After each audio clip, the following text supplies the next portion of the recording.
మిథునం వారికి కనుక చూసుకున్నట్లయితే మీకు రాశిలో గురువు యొక్క సంచారము, ఈ గ్రహణం ఏదైతే ఈ పక్షంలో గ్రహణం వస్తుంది కాబట్టి 3వ స్థానంలో గ్రహణం చాలా మంచిది, డోంట్ వరీ. ఇక దశమంలో శని ఉన్నాడు, శుక్రుడు ఉన్నాడు, శుక్రుడు కూడా చేరాడు. ఎట్ ద సేమ్ టైం మీకు భాగ్యస్థానంలో కుజరాహులు ఉన్నారు. ఈ యొక్క గ్రహస్థితి సంబంధంగా మీకు ఎటువంటి ఫలితాలు జరగనున్నాయి, ఏ దేవత ఆరాధన చేసుకోవాలి అనేటువంటి అంశాలు చెప్తుంది నేనైనప్పటికీ చెప్పిస్తుంది సాక్షాత్ లలిత అమ్మవారిగా భావిస్తూ, ఆ లలితాంబిక అమ్మవారి యొక్క అనుగ్రహం మీకు పరిపూర్ణంగా కలగాలని మనస్ఫూర్తిగా కోరుకుంటూ, ప్రధానంగా ఇక్కడ గమనించినట్లయితే మీకు ఎప్పుడైతే రాశిలో గురువు ఉన్నాడో ఇది ఉద్యోగ సంబంధించిన విషయంలో, కెరీర్ విషయంలో ఖచ్చితంగా ఉద్యోగ అవకాశాలు కొత్త వచ్చి తీరుతాయి, అందులో ఎటువంటి సందేహం లేదు. దాంతోపాటు మీకు 12వ అధిపతి ఎవరైతే శుక్రుడు ఉన్నాడో పంచమ వ్యయాధిపతి, ఇది మీకు మరియు మీ యొక్క సంతానానికి కూడా విదేశాలకు వెళ్ళి కెరీర్ పరంగా సెటిల్ అవ్వడానికి అనుకూలిస్తుంది. అయితే ఇక్కడ మరొక విషయం ఏంటంటే ఈ మిథునంలో జన్మించినందుకు ప్రధానంగా 3లో గ్రహణం జరుగుతున్నందుకు 3వ స్థాన గ్రహణం చాలా మంచిది. దేనికి మంచిది, ఎలాంటి విషయాలకు మంచిది, మరి ఎలాంటి విషయాల్లో జాగ్రత్తగా ఉండాలి అంటే, మీకు ఏదైనా ఒక పని ప్రారంభిస్తున్నాం ధైర్యంగా సాహసంగా లేకపోతే ఒక ప్లానింగ్గా ముందుకు వెళ్తున్నాం, అటువంటి విషయాలకి 3వ స్థానంలో ఉండేటువంటి కేతువు చాలా మంచివాడు, చంద్రుడితో కలిసిన కేతువు. అలాగే మరొక విషయం ఏంటంటే ఇక్కడ గమనించినట్లయితే ఈ 3వ స్థానంలో ఉండేటువంటి గ్రహాలతో పాటు ప్రధానంగా ఇక్కడ ఈ మిగతా గ్రహాల యొక్క స్థితి కనుక చూసుకుంటే, అంటే గ్రహణం ఇలాంటి విషయాలకు మంచిది, కానీ ఏదైనా కమ్యూనికేట్ చేసే విషయాల్లోని ఎవరితోనైనా ఏదైనా అగ్రిమెంట్స్ చేసుకునేటువంటి అంశాల్లోని కాస్త జాగ్రత్తగా ఉండాలి. ఇది మాత్రం ఖచ్చితంగా పాటించాలి, ఇది ప్రధానంగా గుర్తుపెట్టుకోండి. అలాగే లాంగ్ జర్నీ చేసేటప్పుడు దశమ స్థానంలో మనకి శని ఎలా ఉన్నాడో మనకి భాగ్యస్థానంలో కూడా కుజుడు రాహు ఉన్నందుకు లాంగ్ జర్నీ చేసేటప్పుడు హైయర్ ఎడ్యుకేషన్ విషయంలోని తండ్రి గారి విషయంలో కూడా కొంత జాగ్రత్తగా ఉండాలి. ఎందుకంటే 2 కుజరాహువులు కలిసి ఉన్నప్పుడు ఏంటంటే కాస్త మీకు తండ్రి గారి ఆరోగ్యము, తండ్రి గారితో అంటే మీ యొక్క తండ్రి గారిని కాస్త వాహనం మీద వెళ్ళేటప్పుడు స్పీడ్గా వెళ్ళొద్దని చెప్పండి. బికాజ్ ఆఫ్ మీ లగ్నానికి గురువు లగ్నంలో బాధకుడు ఉన్నాడు, అయితే అది కెరీర్ కారకుడు కూడా వివాహ కారకుడు కూడా, కాబట్టి ఆ 2 విషయాల్లో కొంత స్ట్రెస్ కూడా ఉంటూ, ఎప్పుడైతే భాగ్యస్థానము అంటారు, భాగ్యస్థానంలో కుజరాహులు ఉన్నప్పుడు మనకు తెలియకుండానే ఒక్కొక్కసారి తండ్రి తరపు వారు తండ్రి సమానాలకి కొంచెం బీపీ లెవెల్స్ పెరగడం కానివ్వండి. అలాగే మరొక విషయం ఏంటంటే ఈ కాంబినేషన్ ఉన్నందుకు పర్టికులర్గా మీరు ఎక్కువగా ఈ నరసింహస్వామి ఆలయాలు, సుబ్రహ్మణ్యేశ్వర స్వామి ఆలయాలు లేదా దుర్గా ఆలయాలకి ఆ క్షేత్రాలకు వెళ్తూ ఉంటే కూడా దాని యొక్క ప్రభావం అనేటువంటిది తగ్గుతుంది. ఇక్కడ గ్రహణము ఏర్పడుతున్నందుకు మీరు అసలు ఎటువంటి దానాలు ఇవ్వాలి, అసలు ఒక్కొక్క సమస్యకి ఒక్కొక్క మంత్రం ఏం చేసుకోవాలో చెప్తారు.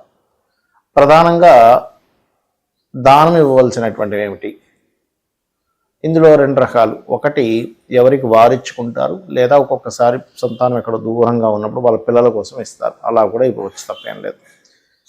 అయితే బియ్యము 1 కేజీంబావు బియ్యము, కేజీంబావు ఉలవలు, కేజీంబావు మినుములు, గోధుమలు, నువ్వులు, ఈ 5 పదార్థాలు ఇవ్వండి ముఖ్యంగా.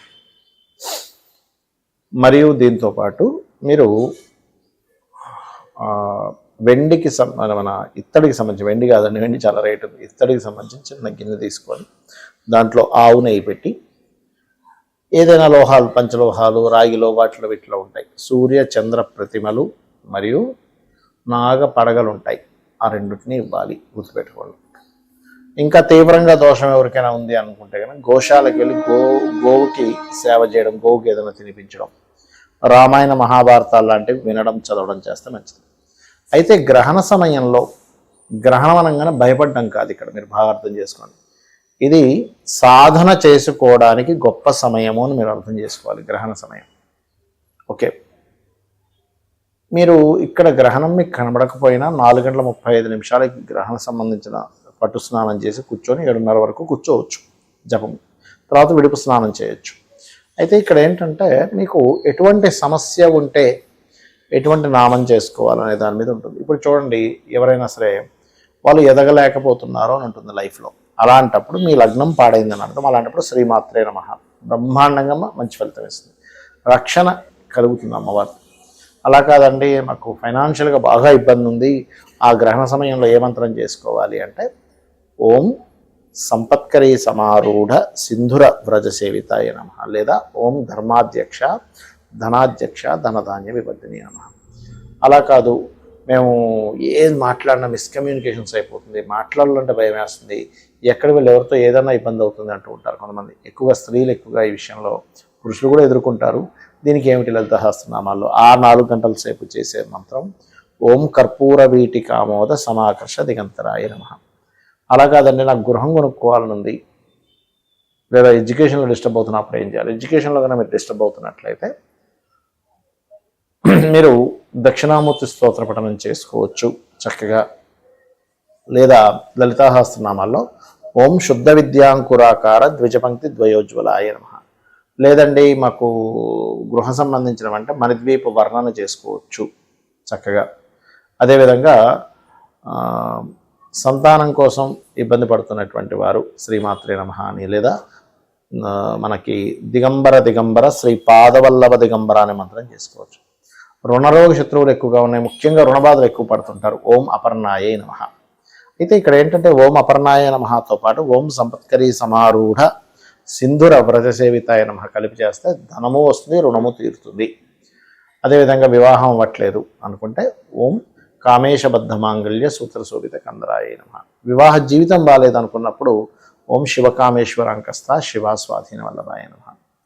అలా కాదండి అపమృత్యు దోషాలు ఉన్నాయి, చంద్రశేఖర అష్టకం చేసుకోండి, అంతసేపు అద్భుతమైనటువంటి యోగం కలుగుతుంది, గండాలు తొలగిపోతాయి, అపమృత్యు దోషాలు పోతాయి, ఆయుష్ పెరుగుతుంది.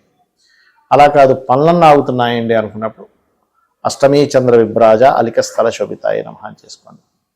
మరి కొంతమందికి హైయర్ ఎడ్యుకేషన్లో ఇబ్బంది ఉంటుంది, అలాంటప్పుడు మీ 9వ అధిపతి ఎవరో దానికి సంబంధించిన దానం ఇవ్వడము, మరియు ముఖ్యంగా హయగ్రీవ స్తోత్రం చేసుకోవడం అన్నిటికంటే ఉత్తమం. ఇక మీకు కెరియర్ పరంగా బాగాలేదు, కెరీర్ పరంగా చాలా ఇబ్బంది పడుతున్నారు అనుకోండి, ఓం మాణిక్య మకుటాకార జానుద్వయ విరాజితాయే నమః ఖచ్చితంగా ఎదుగుతారు. హ్యాపీనెస్ లేదండి, అదేవిధంగా మనకి బిజినెస్లో ఎదగలేకపోతున్నాను, ఒక్క సక్సెస్ కూడా లేదు అని బాధపడేటువంటి వారు ఈ గ్రహణ సమయంలో ఓం ఇంద్రగోప పరిక్షిప్త స్మరతోనా భజంగికాయే నమః అని మంత్రం చేసుకోండి. ఈ నామాలు ఏవైతే ఉన్నాయో అపౌరుషములు అంటారు. మనం ఈరోజు చేసేటువంటి మంత్రం అంటే గ్రహణం రోజు చేసేటువంటి మంత్రం ఏదైతే ఉంటుందో అది ఖచ్చితంగా ఒకసారి చేస్తే 1000 సార్లు ఫలితం ఉంటుంది. కాబట్టి 1000 సార్లు అంటే ఏమిటి, మామూలు విషయం కాదుగా. 1000 రోజులు అనుకోండి బహుశా, అంటే 3 సంవత్సరాలు. 3 సంవత్సరాల పాటు మీరు 4 గంటలు చేసినటువంటి ఫలితం. 4 గంటల సేపు గ్రహణం చేయడం మామూలు విషయమా? అదొకటి చెప్తారు శాస్త్రంలో. రెండవది పునశ్చరణ, అంటే మీరు గతంలో ఒక మంత్రం చేశారు, ఆ మంత్రాన్ని పదే మళ్ళీ అంత జపము చేసిన ఫలితం, అంటే కొన్ని లక్షలు చేస్తున్నారు అనుకోండి, ఈ సమయంలో చేసినటువంటి ఫలితం అన్ని లక్షలు చేసిన ఫలితం వస్తుందని దాని యొక్క అర్థము. కాబట్టి ఇది చేయండి. మరియు ఇక్కడ మీకు ఏదైనా సమస్య బాగా తీవ్రంగా ఉంది, అది ఏ భావానికి సంబంధించిందని చూసుకొని ఆ గ్రహం మీ జన్మజాతకంలో అక్కడ ఏదైతే గ్రహం ఉందో ఆ గ్రహానికి సంబంధించిన దానం ఇవ్వండి. అప్పుడు ఖచ్చితంగా ఏమవుతుందంటే ఆ యొక్క డిస్టర్బెన్సెస్ అనేవి పూర్తిగా తగ్గిపోవడం జరుగుతుంది. ఇది ప్రధానంగా గుర్తుపెట్టుకోండి. ఒకటే ఏంటంటే గ్రహణం అనగానే ఏదో ఈ రాశి వారికి ఏదో అయిపోతుంది, ఆ రాశి వారికి ఏదో అయిపోతుంది కాదు, కొంచెం దాని ఎఫెక్ట్ ఉంటుంది. లేదా అపర కుబేర్లు అయిపోతామని కాదు. మీరు అన్నిటికంటే ముఖ్యమైనటువంటిది పూర్వజన్మ కర్మల్ని పాపాలని మంత్రము ద్వారా తగ్గించుకునేటువంటి గొప్ప అవకాశము అనేటువంటి విషయాన్ని మీరు గుర్తెరిగి మనసుని లగ్నం చేసి చేయండి. మంత్రం చాలామంది ఏం చేస్తారంటే ఏదో చేస్తున్నాం అంటే చేస్తున్నాం, అలా మనసు లగ్నం చేసి మనసుతో చేయండి. ఇప్పుడు ఆలోచనతో చేస్తాము, మనసు మైండ్లో తిప్పుకుంటూ, లేదా మనం నోటితో చేస్తాం, అలాగే మనసుతో చేయండి. మనసుతో చేయాలనే ప్రాక్టీస్ చేయండి. ఖచ్చితంగా మీకు దాని యొక్క ఫలితం 100% కలుగుతుంది. శ్రీమాత్రే నమః.